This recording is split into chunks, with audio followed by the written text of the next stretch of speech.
Shalom saudara-saudara yang terkasih dalam Tuhan Yesus Kristus, selamat pagi. Renungan harian kita pada hari ini diambil dari Lukas pasal yang ke-13 ayat 10 sampai yang ke-17. Judul renungan kita pada hari ini yaitu gagal paham. Pada hari Sabat di sebuah sinagoge rumah Yahudi, Tuhan menyembuhkan seorang wanita yang telah 18 tahun menderita sakit. Tindakan Tuhan itu membuat kepala sinagoge gusar. Teks asli Greka dari gusar ayat 14a itu adalah aganakton. Artinya sangat muarah. Ini aneh. Penyembuhan itu memang dilakukan pada hari Sabat. Tetapi menyembuhkan yang sakit adalah amanat cinta kasih. Betul kan? Tapi mengapa kepala sinagoge itu sangat marah? Dia menilai bahwa penyembuhan di hari Sabat adalah pelecehan atas hukum Sabat. Kok bisa ya? Rupanya kepala sinagoge itu tidak paham bahwa jiwa hukum Tuhan adalah cinta kasih. Dia gagal paham. Ternyata pemahaman yang benar atas sesuatu adalah hal yang menentukan. Jika kita gagal paham terhadap sesuatu, respon kita terkait sesuatu itu pun akan keliru. Seperti kepala sinagoge itu.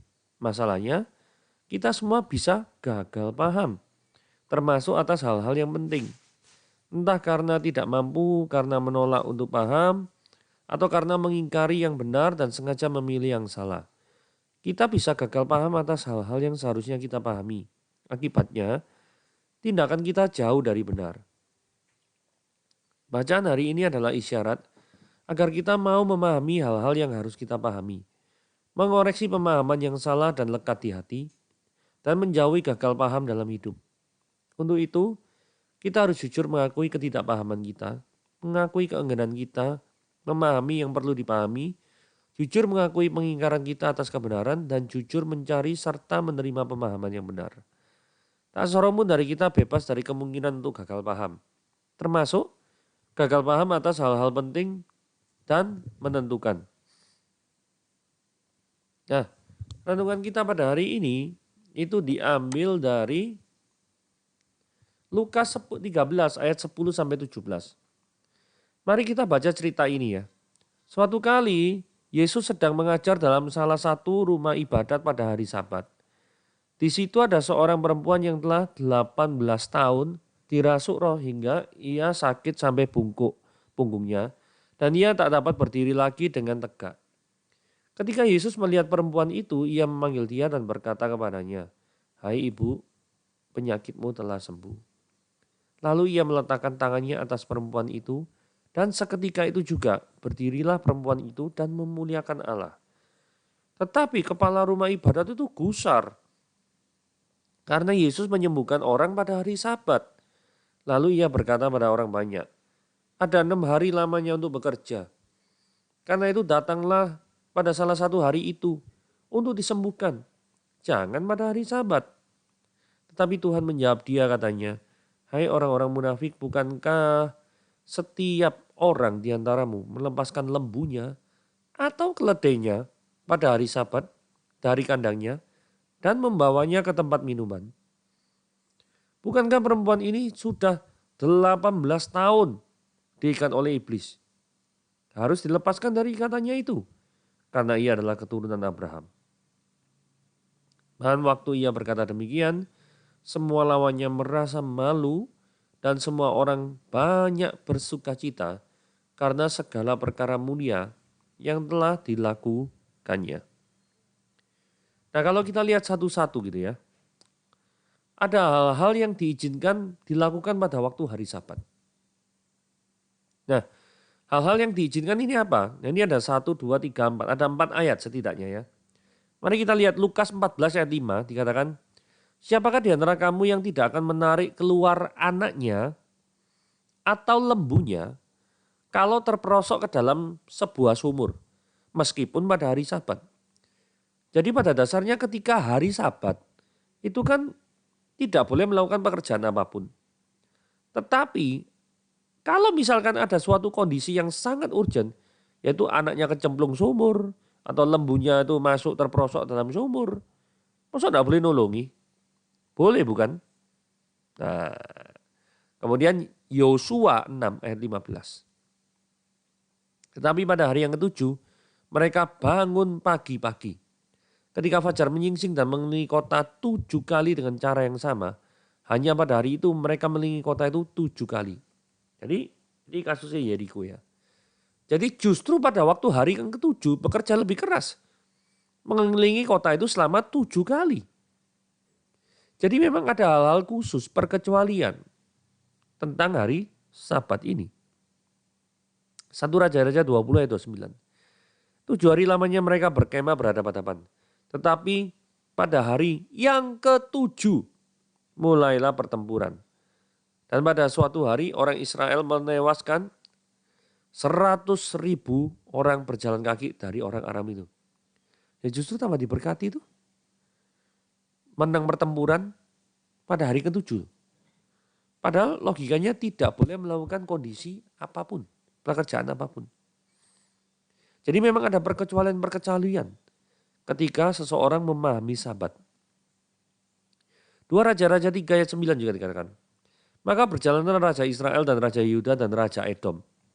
Tetapi sesudah mereka berkeliling 7 hari perjalanan jauhnya.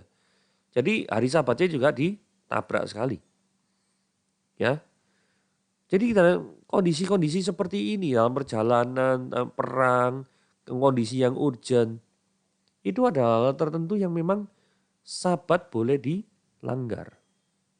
Nah, sekarang Matius 12 ayat 10-13. Di situ ada seorang yang mati sebelah tangannya. Mereka bertanya kepadanya, bolehkah menyembuhkan orang pada hari Sabat? Nah ini mancing ya, mancing sekali ya. Terus ayat 12 dikatakan, bukankah manusia itu jauh melebihi daripada hari Sabat? Maka itu boleh berbuat baik pada hari Sabat. Nah, jadi pada Matius 12 ini orang-orang mancing. Mancing apa? Mancing begini ya. Apakah Yesus ini mau menyembuhkan orang di hari Sabat atau tidak? Dan sekali lagi, Yesus menggunakan analogi daripada binatang. Di sini kita lihat ya. Jikalau seorang dari antara kamu mempunyai seekor domba. Dan domba itu ilustrasi yang sama ya. Terjatuh ke dalam lubang pada hari Sabat. Tidakkah ia menangkap dan mengeluarkannya? Saudara, kalau kita perhatikan tadi renungan kita. Juga bicara masalah hewan. Ya. Ayat 15 ini ngomong. Hai orang-orang munafik, bukankah setiap orang di antaramu melepaskan lembunya atau keledainya pada hari Sabat dari kandangnya dan membawanya ke tempat minuman? Ya masuk gara-gara hari Sabat maka kambing domba nggak dikasih minum, rek? Nggak repot kayak gitu. Nah, dari sini kita lihat terhadap hewan peliharaannya saja orang-orang Yahudi peduli. Masakan terhadap orang-orang sesama manusia yang diciptakan segambar dan serupa Allah. Itu orang Yahudi tidak mau peduli sih. Aneh toh cara berpikir seperti ini. Betul ya? Jadi orang-orang seperti ini itu lebih mementingkan seremonial daripada hukum kasih. Ya, mari kita baca khusus ya. Nah, kita baca khusus Matius 12 ayat 1-8. Ini dengan tujuan supaya lebih memahami lagi apa pandangan Yesus terhadap hukum Sabat. Nah, pada waktu ini ayat Matius pasal yang 12 ayat 1 ya. Pada waktu itu pada hari Sabat. Nah, ini Yesus banyak sekali ya peristiwa-peristiwa di hari Sabat ya. Yesus berjalan di ladang gandum. Karena lapar, murid-muridnya memetik bulir gandum dan memakannya. Lalu, nah ini orang Farisi cari gara-gara. Lihatlah, murid-muridmu berbuat sesuatu yang tidak diperbolehkan pada hari Sabat. Tapi jawab Yesus pada mereka, tidakkah kamu baca apa yang dilakukan Daud ketika ia dan orang yang mengikutinya lapar? Bagaimana ia masuk ke dalam rumah Allah dan bagaimana mereka makan roti sajian yang tidak boleh dimakan, baik olehnya maupun oleh mereka yang mengikutinya, kecuali oleh imam-imam. Jadi yang boleh makan sebenarnya roti sajian ini cuma imam-imam saja. Tetapi saat itu Daud makan. Ya. Nah, kenapa Daud makan? Ya karena Daudnya kelaparan. Ini masalah urusan kebutuhan manusia nih. Jadi roti-roti sajian itu diperlukan setiap hari Sabat. Roti-roti yang tersisa harus dimakan sama imam-imam di ruang kudus. Lah waktu itu hari Sabat, jadi rotinya barusan diganti. Ya toh? Di Keluaran 25 ayat 30 dikatakan, haruslah engkau tetap, nanti senantiasa, tetap meletakkan roti sajian di atas meja itu. Jadi hukumnya memang harus ada roti di meja itu. Tetapi karena kondisi itu urgent, saat itu Daud itu sangat-sangat urgent sekali. Karena mengembara dikejar-kejar Saul, kemudian ya butuh makan, gak ada roti selain roti sajian. Ya mau gak mau ya dikasih no ya untuk kemanusiaan. Prinsipnya gini ya, pada setiap saat kewajiban moral dan seremonial itu bertabrakan. Maka yang harus dikalahkan, dikorbankan itu kewajiban seremonial. Imam besar ini mengutamakan kehidupan Daud dan pengikutnya. Bahkan mengorbankan peraturan seremonial sekalipun. Nah, ayat 5. Atau tidakkah kamu baca dalam kitab Taurat bahwa pada hari-hari Sabat, imam-imam itu melanggar hukum Sabat di bait Allah. Namun tidak bersalah. Loh kok iso ya? Kok bisa ya? Karena di Bilangan 28 ayat 9-10 itu ada peraturannya. Pada hari Sabat, 2 ekor domba berumur setahun tidak bercela. 2/10 eva tepung yang terbaik sebagai korban sajian. Diolah dengan minyak, loh, berarti masak loh ya. Serta dengan korban curahannya, berarti kan motong-motong daging. Jadi pada waktu hari Sabat, tidak dianggap melanggar. Karena memang diperintahkan. Bahkan dikatakan itulah korban bakaran Sabat pada tiap-tiap Sabat. Di samping korban bakaran yang tetap dan korban curahan. Jadi memang di sini ya yang diutamakan itu bukan ceremonial law. Yang diutamakan adalah moral law. Seperti itu. Karena Yesus melanjutkan di ayat yang ke-6 ya. Aku berkata kepadamu, Matius 12 ayat 6. Yang ada di sini itu melebihi bait Allah. Nah siapa yang ada di sini melebihi bait Allah? Ya Yesus sendiri. Ya. Jika memang kamu mengerti maksud firman ini, yang ku kehendaki ialah belas kasihan. Jadi Yesus itu mengutamakan hukum kasih. Bukan hukum yang model seremonial. Bukan berarti korban seremonial saat itu tidak penting. Karena kalau kondisi-kondisinya itu khusus dan urgent, maka yang jauh lebih tinggi itu adalah hukum kasih.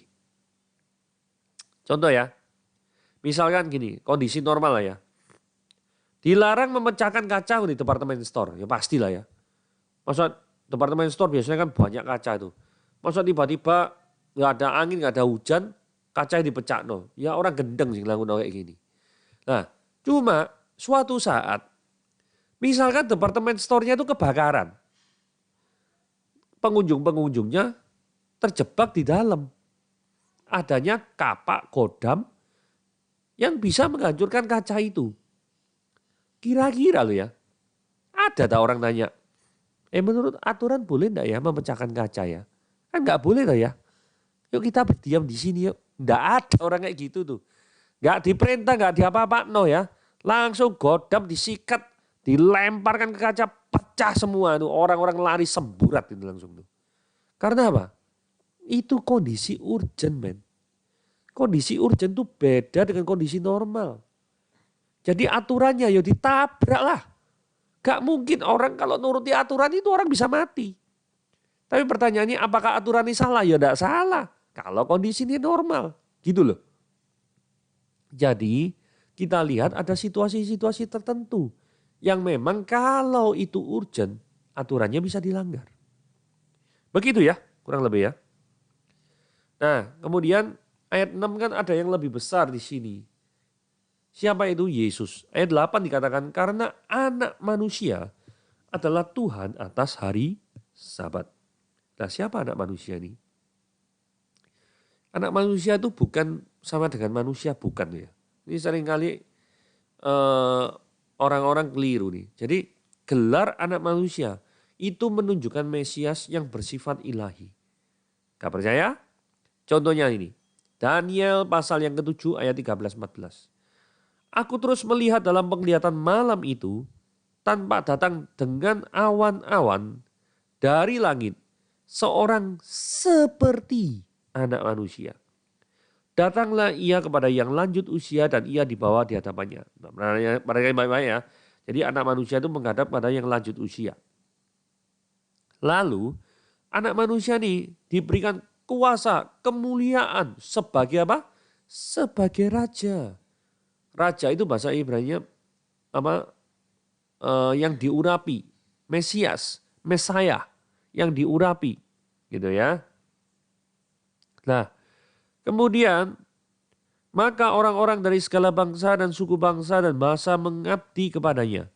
Kekuasaannya ialah kekuasaan yang kekal. Jadi ini bukan orang biasa. Kalau orang biasa tidak mungkin kekuasaannya itu kekal. Yang tidak akan lenyap dan kerajaannya adalah kerajaan yang tidak akan musnah. Jadi sekali didirikan tidak mungkin tergoyahkan.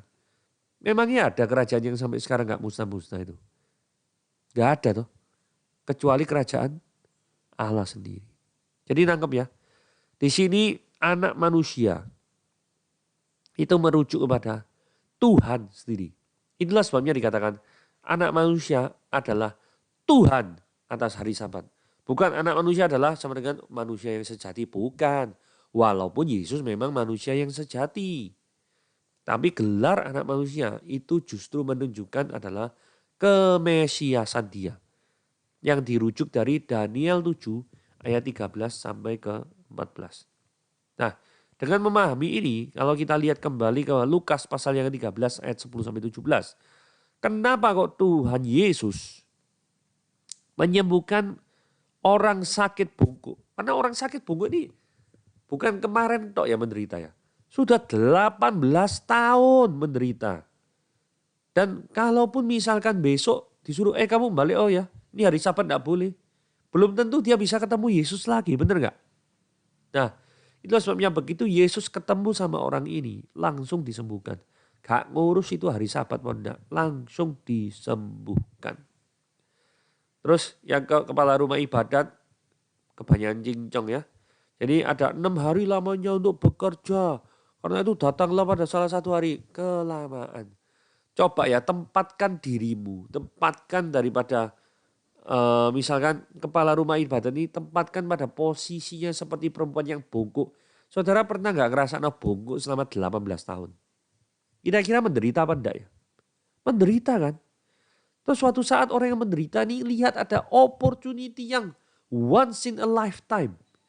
Satu kali seumur hidup kalau ketemu orang ini pasti sembuh. Kira-kira saudara mau melewatkan kesempatan itu apa enggak? Atau saudara ini enggak boleh ya, ini soalnya hari Sabat ya. Jadi mendingan besok aja ya ditunda ya. For 18 years orang ini bungkuk. For 18 years. Ya. Jadi memang benar apa yang dikatakan Yesus bahwa dia adalah Tuhan atas hari Sabat. Dia yang menentukan boleh bekerja apa dan enggak. Dia sangat-sangat mengerti. Kalau misalkan di suatu pesawat terbang, Anda adalah seorang dokter. Hari itu adalah hari Sabat. Kemudian di pesawat terbang ada orang yang sakit. Terus apakah saudara diminta bantuan? Anda dokter ya? Iya. Tolong bantu. Oh nggak bisa ya, sorry ini hari Sabat. Gitu. Gak mungkin kan seperti itu. Jadi untuk alasan kemanusiaan, untuk alasan urgensi dan untuk alasan melayani Tuhan, maka ceremonial law, hukum Sabat bisa dilanggar. Oke, semoga tidak gagal paham. Itulah renungan kita pada hari ini. Tuhan Yesus memberkati.